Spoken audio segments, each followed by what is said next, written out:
दुखी लोगों का उद्धार करने वाले, स्त्री पुरुष असमानता को हटाने वाले महान महान क्रांति सूर्य श्री महात्मा ज्योतिबा फुले जी को मेरा सिर झुकाकर अभिवादन। इस महान व्यक्तिमत्व के जीवन के बारे में बताने से पहले मैं एक कहानी के माध्यम से आपको बताना चाहूँगा कि महात्मा ज्योतिबा फुले जी कैसे महात्मा बने। एक बार एक दलित बस्ती से गुजरते वक्त उन्होंने एक ज्ञाना नामक बच्चे को देखा जो बालक काफी होशियार था और उनके मन में विचार आया कि मुझे इसे पाठशाला में भेजना चाहिए। तो उसी वक्त उन्होंने जो वहाँ पे मिशेल साहब थे, एक अंग्रेजी अफसर थे, उनसे कहा कि आप इसका दाखिला पाठशाला में करवाइए। तो मिशेल साहब ने कहा कि मैं इसका दाखिला पाठशाला में करवा देता हूँ। जैसे ही ज्ञाना जिस दिन पाठशाला में जाने के लिए तैयार हुआ और पाठशाला की ओर जाने लगा, जो छात्र कक्षा के अंदर बैठे हुए थे वो ज्ञाना को देखकर सब उठ खड़े हुए और बाहर जाने की ओर निकल पड़े। तो मिशेल साहब ने पूछा कि आप ऐसा क्यों कर रहे हैं। उस पर एक बालक कहने लगा कि ये जो ज्ञाना है ये तो दलित है, ये पिछड़ी जाति का है और ये अगर हमारे साथ यहाँ पर बैठेगा तो इससे हम अपवित्र हो जाएंगे। ये बात सुनकर मिशेल साहब को उन्हें कुछ कहना चाहिए था, लेकिन उस पर मिशेल साहब कहते हैं ये तो आपके साथ नहीं, ये तो जमीन पर बैठेगा, इस फर्श पर बैठेगा। तो उस पर फिर से एक बालक कहता है कि ये जमीन पर भी अगर बैठेगा तो इस जमीन को ये अपवित्र बना देगा और हम सब इस मेज पर, इस बेंच पर बैठे हैं, इसको भी ये अपवित्र बना देगा। ऐसी अपमानजनक बातें सुनकर उस दिन वो ज्ञाना एक बार उस ज्ञान के मंदिर से जब चल पड़ा तो फिर कभी वापिस ना आ सका। और ये बात जब ज्योतिबा फुले जी को पता चली तो उनके पैरों के नीचे से जमीन चले गई। उन्हें लगा कि अब इस अंधविश्वास को समाप्त करना होगा और उस पर वो एक पंक्ति इन पंक्तियों के द्वारा कहते हैं कि विद्या बिना मति गई, मति बिना नीति गई, नीति बिना गति गई, गति बिना वित्त गया, वित्त बिना शूद्र गए, इतने अनर्थ एक अविद्या ने किए। इन पंक्तियों में शिक्षा का महत्व बताने वाले महात्मा ज्योतिबा फुले न केवल महाराष्ट्र के बल्कि इस भारतवर्ष के एक महान क्रांतिवीर थे। 19वीं शताब्दी में जब भारतीय समाज में अंधविश्वास फैला हुआ था और लोग अंधविश्वास और साथ ही साथ नवीन विचारों के द्वंद्व में फंसे हुए थे, इस विषमता भरे माहौल में इस देश को चाहिए था कि कोई जाति प्रथा को विरोध करे, कोई अंधविश्वास को हटाने का काम करे, कोई स्त्री पुरुष असमानता को हटाने का काम करे, कोई आर्थिक, सामाजिक, सांस्कृतिक भ्रष्टाचार को मिटाने का काम करे। और इन परिवर्तनों के लिए आधुनिक युग में अगर किसी का आंदोलन सफल रहा तो वो थे महात्मा ज्योतिबा फुले। इसके बाद जैसे हम जानते हैं कि हमारे महात्मा गांधी जी, संविधान निर्माता बाबा साहेब अम्बेडकर जी जिस महापुरुष से प्रेरित थे, ऐसे ज्योतिबा जी का जन्म 11 अप्रैल 1827 को पुणे में हुआ था। उनका बचपन काफी कठिनाइयों से गुजरा। जब उनकी आयु सिर्फ 9 महीने के आसपास थी तब उनकी माँ का देहांत हो गया। छोटी उम्र में पाठशाला छोड़नी पड़ी।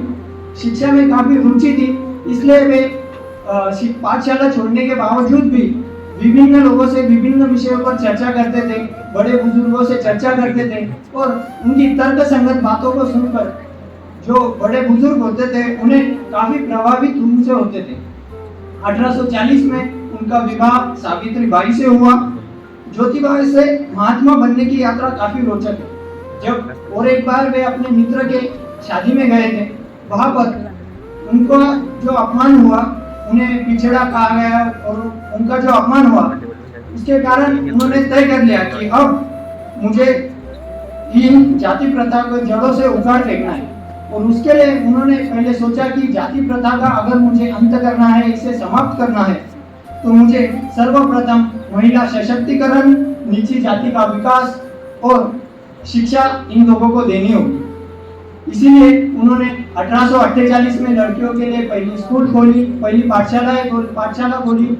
उसके बाद उन्होंने कई ऐसी पाठशालाएं खोली जिसमें न किसी धर्म पे, न किसी पंथ पे, न किसी तरह का भेदभाव होगा। वो पाठशालाएं सभी के लिए खुली होगी। इसके बाद 24 सितंबर 1873 को उन्होंने सत्य शोधक समाज की स्थापना की। सत्यशोधक समाज, जैसे ही हम नाम से समझ सकते हैं कि इस समाज का काम था सत्य को शोधना, सत्य की राह को पहचानना। सत्यशोधक समाज को इन मान्यताओं पर स्थापित किया गया कि भगवान और भक्त के बीच कोई बिचौलिया नहीं होना चाहिए। उसके बाद धार्मिक दास्ता को खत्म करना और सभी को शिक्षा देना। ज्योतिबा जी ने कई किताबें लिखी, जिसमें तृतीय रत्न, छत्रपति शिवाजी, राजा भोसले का प्रखड़ा, किसान का कोड़ा, अछूतों की कैफियत और गुलामगिरी। इसमें से गुलामगिरी यह पुस्तक काफी प्रस्तावित हुई। इस पुस्तिका में उन्होंने बताया है कि कैसे अनपढ़ दलितों को उनके दिमाग में ऐसी अंधविश्वासी बातें बैठाई गई कि आपको अगर ईश्वर को पाना है तो आपको पहले ब्राह्मणों की सेवा करनी होगी। आपको अगर ईश्वर को पाना है तो आपके लिए सिर्फ एक मार्ग है। आपका जन्म यहाँ पर इसीलिए हुआ है कि आपको इनकी सेवा करनी है और तभी आप ईश्वर को पा सकते हैं। लेकिन ज्योतिबा जी एक क्रांतिवीर थे, उन्होंने इस बात को समझ लिया था। जैसे श्री कृष्ण एक बात कहते हैं कि सब जन्म मुझी से पाते हैं, फिर लौट मुझी में आते हैं, वैसे ही सब मानव एक बराबर होते हैं। वैसे ही ज्योतिबा जी ने यह विचार लिया और 1877 में फिर से साप्ताहिक समाचार पत्र शुरू किए। दीनबंधु नामक समाचार पत्र शुरू किया, जिसमें उन्होंने किसानों की पीड़ा, दलितों पिछड़ों की पीड़ा और उन्हें संघर्ष करने के लिए एक राह बताई। उसके बाद में उन्होंने विधवाओं के लिए और अवैध संबंध से जो नवजात शिशुओं का जन्म हुआ है उनके लिए आश्रम खोले। उन्हें कोई पुत्र नहीं था, इसलिए उन्होंने एक विधवा के बच्चे को, जिसका नाम यशवंत था, उसे गोद लिया। 27 नवंबर 1890 को उन्होंने अपने आसपास वाले, अपने परिवार वालों को बुलाकर यह कहा कि अब मेरे जाने का वक्त हो गया है, आपको मेरे विचारों को इसी तरह आगे बढ़ाते रहना है और मेरे कार्यों को पूरा करना है। और 28 नवंबर 1890 को उन्होंने 28 नवंबर को उनका देहांत हो गया। अब ये बात हो गई है इतिहास की, लेकिन आज जब हम आसपास देखते हैं तो हम ये पाते हैं कि आज मेरा ब्राह्मण भाई, मेरी दलित भाई बहन एक साथ एक मेज पर बैठकर सब बातचीत करते हैं। यहाँ हम सब एक साथ शिक्षा ले पा रहे हैं। अगर इस बात का श्रेय, इस कार्य का श्रेय अगर किसी को जाता है तो वो सिर्फ ज्योतिबा फुले जी को जाता है। किंतु दूसरी ओर जब हम देखते हैं कि आज भी लोग कभी कभी यहाँ पर कहते हैं कि तू इस जाति का है, तू इस धर्म का है, और आज भी इस भेदभाव को लोग आगे बढ़ा रहे हैं। जात पात से भले ही उठ गए हो, लेकिन धर्म पर लोग बटे जा रहे हैं। तो मैं इस कविता के माध्यम से ये कहना चाहूंगा, और ये सवाल सिर्फ मैं आपको नहीं पूछ रहा हूँ, ये सवाल आपको अपने आप से पूछना है कि बांट दिया धरती को क्या चांद सितारों का होगा। बांट दिया धरती को क्या चांद सितारों का होगा। उन नदियों के कुछ नाम रखे, जैसे गंगा, जमुना, उन नदियों के कुछ नाम रखे, बहती धारों का क्या होगा। शिव की गंगा भी पानी है, आबे जमजम भी पानी, मुल्ला भी पिए, पंडित भी पिए, पानी का मजहब क्या होगा।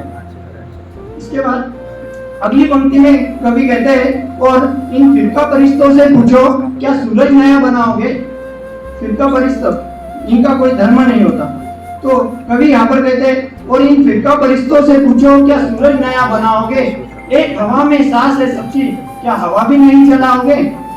तो नस्लों का करे जो बंटवारा, जैसे पशुओं की नस्ल होती है वैसे हम इंसानी नस्ल के, तो नस्लों का करे जो बंटवारा, रहबर वो कौम का ढोंगी है।